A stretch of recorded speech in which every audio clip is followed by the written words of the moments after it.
Bonjour et bienvenue dans cette émission. Chaque jour, les services du département de La Réunion sont aux côtés des ménages réunionnais qui font face à des difficultés financières.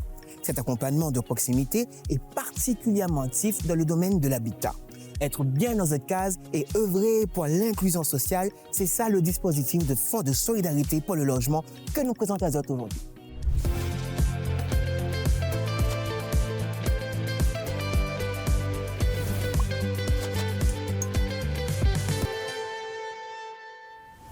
Marie-Lisa Couture, bonjour. Bonjour Maroni. Oui, la directrice de la direction des accompagnements de proximité au conseil départemental. C'est quoi les préoccupations au quotidien de cette direction?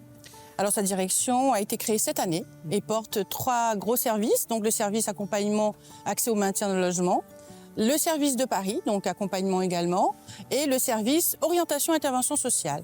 Donc ces 3 services qui sont à mes côtés portent des dispositifs volontaristes et obligatoires pour le compte de la collectivité. Je vais en citer 4. Donc, le dispositif retour des dépouilles mortelles, le dispositif accompagnement des malades et les dispositifs d'urgence post-garance, donc vu l'actualité, et bien évidemment le Fonds Solidarité pour le logement. Ben justement, c'est quoi le Fonds de solidarité pour le logement?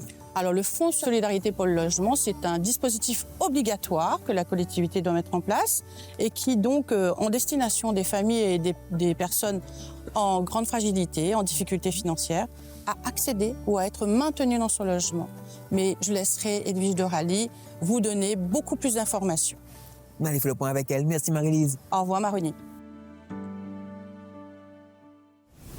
Edwige Aurélie, bonjour. Bonjour Maroni. Est-ce qu'on peut parler un peu plus de ce dispositif? On connaît pour rentrer dans les logements, on en a toujours des frais, on en a des dépenses. Nouvelle d'azote sur les dépôts de garantie, le premier mois de loyer et pour certaines situations jusqu'au 3e résiduel de loyer. Donc on a aussi les frais d'ouverture de compteur et pour quelques situations de familles en très grande précarité ciblée, donc quelques mobiliers de première nécessité. Mais comment sont évalués les besoins justement de ces familles? Alors c'est un travailleur social qui va évaluer la situation sociale du ménage, si le ménage y peut prétendre ou pas. Donc, fonction de sa situation de précarité, de ressources, le dossier sera constitué et nous va étudier le dossier fonction du règlement intérieur du FSL. Mais un autre moyen aussi d'aider les familles, c'est dans le cadre du maintien dans le logement, parce qu'on a des familles, on a des impayés de loyer. Ce dispositif-là, il permet d'aide azote.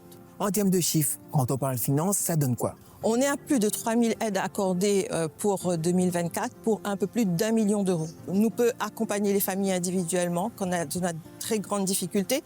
Nous avons aussi la partie collective. Nous mettons en place des ateliers, nous déployons des ateliers pour permettre à des familles de trouver des solutions, entre eux aussi, d'avoir un soutien pour comprendre un petit peu plus qu'au ça a droit, faire des économies d'énergie par exemple, les droits et devoirs du locataire par exemple. Merci Edwige. Merci Maroni.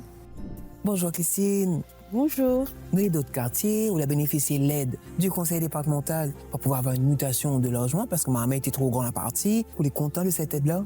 Ça se passe bien. J'habite dans un endroit qui me plaît. L'appartement est satisfaisant pour moi. C'était un moment où j'avais ma fille qui m'a quitté, qui est partie. Donc l'appartement est devenu trop grand pour moi et un peu cher aussi. Je remercie le département de m'avoir aidé. Merci beaucoup Christine.